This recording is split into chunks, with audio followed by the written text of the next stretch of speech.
Hello, Phil here from Wings of Pegasus and welcome to another analysis video. On the agenda tonight we have Chet Atkins, Leo Kottke and Doc Watson. So three of the best here, and I love this video because this is just looks like either backstage or in a hotel lobby or in a hotel somewhere, just jamming out to Last Steam Engine Train. So let's get these guys up on screen and see how they get on.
You was to the other part. I probably was.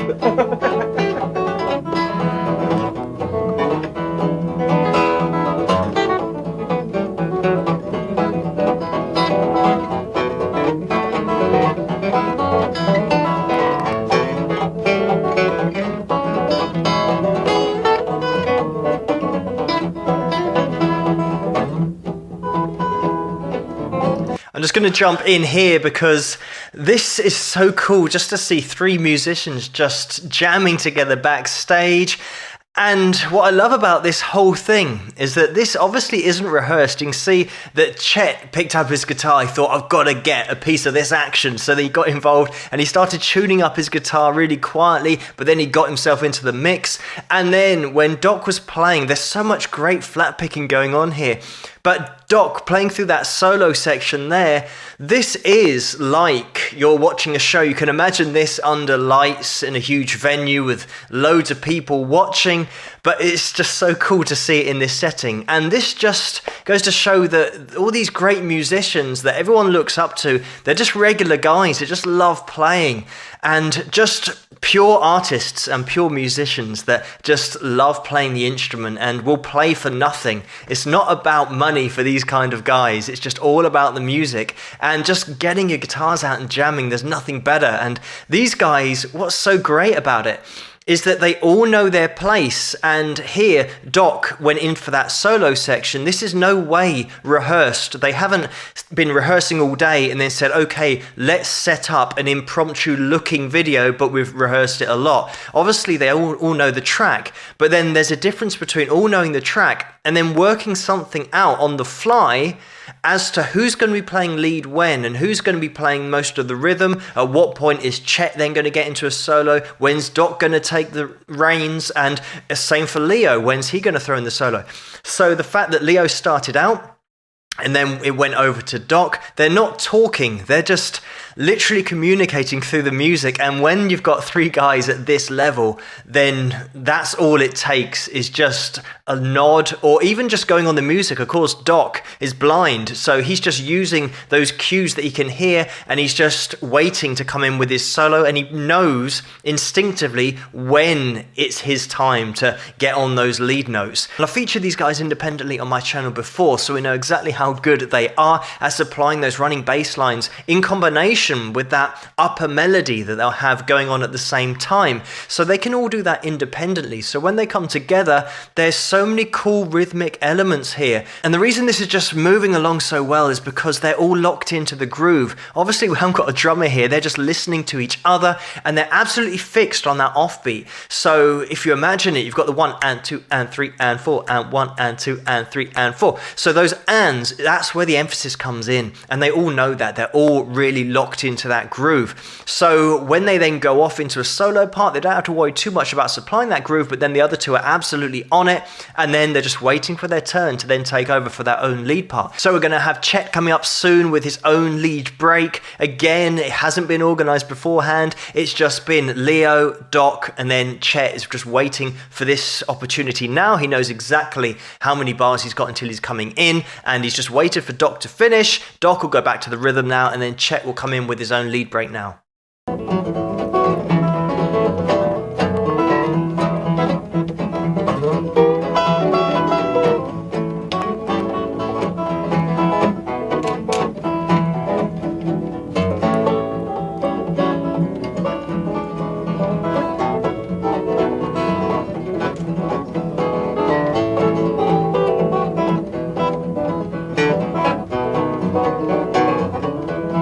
Get on track.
I don't know what they call that. That's about the best picking thing I ever got a hold of. It's not last steam engine train? It's not too complicated, but you can find some good country runs in that thing. I mean, them hillbilly kind. Good.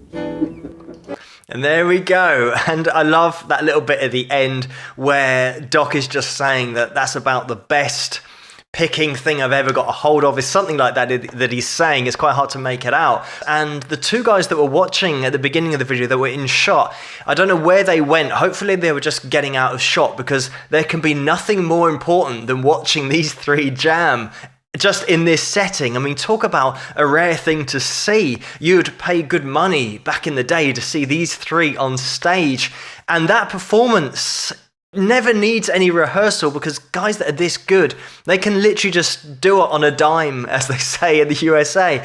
Just absolutely just turn it on and it's there. It's just that talent is just absolutely brimming out of all of them. The other thing that you can see in this video in particular is that there are so many tiny details that top professionals and top musicians always apply to every performance, so that it's subconscious and it's something that's always being put in there. For example, dynamics. I know that these three are not on stage in front of hundreds of thousands of people, and they're not really under pressure to play anything good, so they could play anything they want to, but they instinctively know exactly when to drop out and when to come in, and how to change their dynamics, so that when somebody else is playing a solo line, they'll start applying a little bit of muting, or at least take that dynamic down in their own playing rhythm wise, so that that lead can now be heard.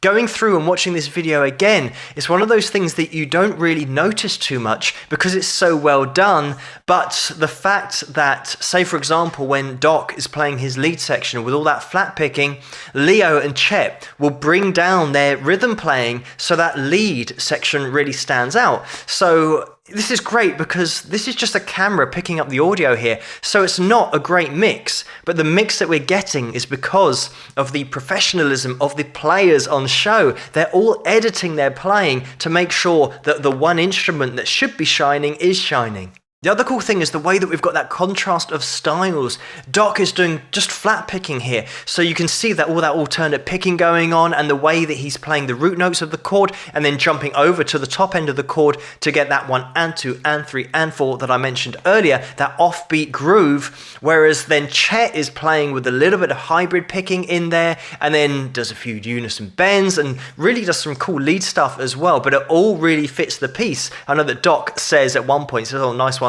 Chet," you know, he enjoyed the lines that Chet was playing. And then of course you've got Leo in there as well with his own fingerstyle way of playing. So you've got these different combination of techniques that all come together just under one umbrella of just great musicianship. And the great thing about this impromptu jam is that it's at such a high level that you wouldn't complain about seeing this live and actually paying for a ticket to see this live, because it's all so spot on and there's so much to look at and to analyze and be impressed with that you just think these guys just doing this off the top of their head. They obviously all know the track, but the way that they're interacting, and Chet, you know, tuning his guitar at the beginning, it just shows that it's not planned, because you would have your guitar in tune if you'd worked out a 3-piece arrangement for this particular performance. And that's what's so great about music, that you can have 3 minds that are just meeting in the middle in this music, and they're just going on a journey individually. And it's great to watch this talent just interacting with each other and how they play and where they go with their lead playing. And it's just one of those situations you don't really get to see from top players, because there are certain videos that do the rounds that everyone's seen and they get millions and millions of views, and those are generally well produced and very famous performances. So it's great to see these 3 guys, 3 effective legends in their own right, just getting together backstage and playing for the music and just jamming out. But make sure you check out the 3 individual videos that I did on these guys so you can see them all playing in isolation, because then you'll understand what I'm talking about when they're all so good rhythmically, but also playing lead lines at the same time on one guitar, because it's definitely worth checking these 3 guys out if you haven't already. But thank you so much for suggesting this video for me to take a look at, and keep those suggestions coming in the comments below. Let me know what you guys think, and if you like this video, please give it a thumbs up and subscribe, and I'll see you guys at the next one. Rock!